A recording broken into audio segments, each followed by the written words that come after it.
Before frizzy, puffy, tangly hair that won't cooperate. After glossy, touchable kinda did you just leave a salon? Hair. Using stuff you already have at home. Let's do this in 2 minutes. In your palm, mix a blueberry-sized blob of aloe gel with 2-3 drops of coconut oil. Rub hands, glide from mid-lengths to ends. Flyaways, gone. Shine, instant. 10-minute silky mask. Mash half a ripe banana with 2 tablespoons plain yogurt and 1 teaspoon honey. Work it through damp hair, avoid the roots if you get oily. Clip it up for 10 minutes, rinse cool. Softer, smoother, less frizz. Fast straighten trick without a flat iron.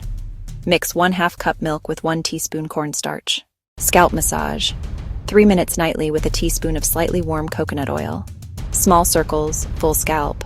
Rice water rinse, 1-2x weekly. Rinse 1/2 cup rice, soak in 1 cup water 30 minutes, strain. After shampoo, pour it on, wait 5 minutes, rinse. It helps strength and breakage, which makes hair appear to grow faster. Satin pillowcase or scarf tonight.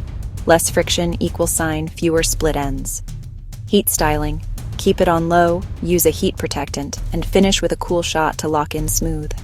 Recap for today. Aloe plus a few drops of oil for instant polish. Banana yogurt honey for silky feel. Milk cornstarch plus wrap for quick straight. And ACV for gloss. Do the massage tonight. Your future hair will thank you. If anything stings or feels off, rinse and stop. You've got this.